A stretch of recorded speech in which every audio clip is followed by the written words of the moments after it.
Assalamualaikum students, how are you all? I hope that you all are fine. Today our lecture is related to exercise 2D, question number 7. Your book is New Syllabus Mathematics 1 and question number 7 is, I'm going to show you the question. Here you can see the question. Question number 7 is evaluate each of the following. I'll explain you one part and then you will be able to solve rest of the parts. And question number 7, I am going to explain you B part. Okay, G. In B part, it is 130.4 and 0.15. So what you need to do is you have to do the multiplication. For multiplication, you have to write these numbers in vertical form like this and 0.15. Okay, remember that whenever you do the multiplication of decimal numbers at the start, forget about the decimals, forget about these points and just do the multiplication as I'm going to do it. 5 4s are 20, 2 is the carry, 5 0s are 0, 0 plus 2 is 2, 5 3s are 15, 1 is the carry, 5 1s are 5 and 6. Now in the next step, you have to cross over here, you have to put the multiplication sign over here. This is called placeholder.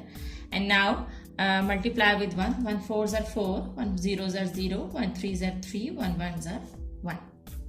Now at the end multiply with 0, put 2 placeholders and now multiply with 0, 0 4s are 0, 0 3 0 0s are 0, 0 3s are 0 and 0 1s are 0. Add them, you know that you have to add these numbers. 0, 4 plus 2 is 6 and this is 5, 6 plus 3 is 9 and this is 1 and this is 0.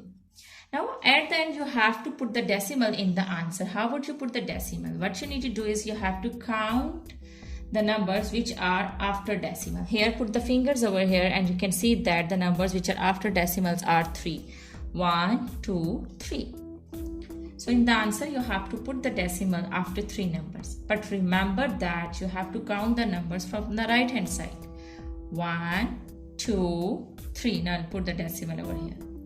You should not forget that you have to count the numbers from the right hand side while putting the decimal.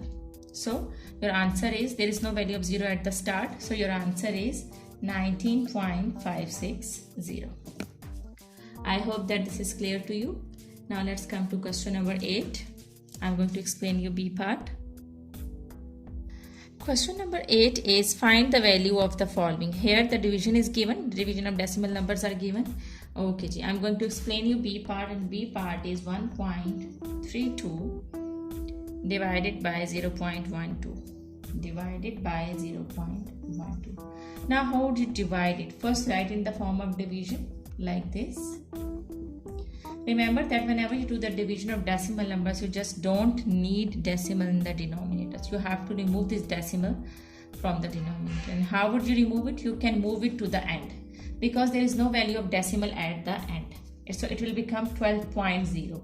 There is no value of 0 at the start. So it will become 12.0 and there is no value of 0 at the end. So it will become 12. So that's why I have moved the decimal after 2 numbers. So if I'm moving the decimal in the denominator, I have to move the decimal in the numerator as well. And as I have moved the decimal after 2 numbers, 1, 2, so I have to move the decimal after 2 numbers in the numerator. So I am going to move it.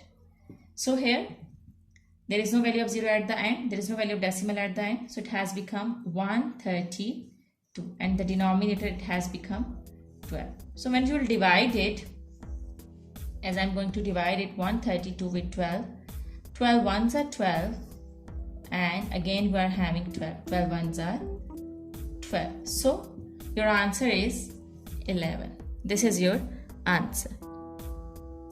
I hope that this is clear to you.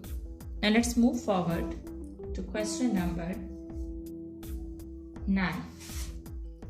I'm going to explain the question number 9.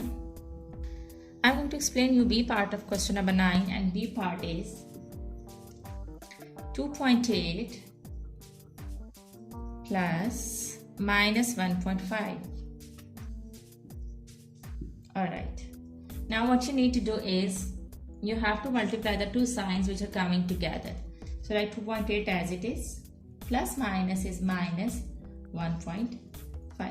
So this is plus and this is minus. Plus minus is minus, so you have to do the operation of subtraction, because plus minus is minus. You have to do the operation of subtraction and you have to write the sign of the bigger number. 2.8 is the bigger number, so here the sign is plus, so you write plus. Remember that whenever you do the subtraction, you have to write the bigger number up and the smaller number down. Now subtract it. Plus minus is minus and the bigger sign is plus. I'll write plus over here. So now I'll subtract it. 5 from 8, I will get 3, and 2 from 1. 1 from 2, I will get 1. So your answer is plus 1.3. This is your answer. I hope that these sums are clear to you, and if you like these videos and if you want more help regarding your subject, kindly subscribe this channel. Thank you very much.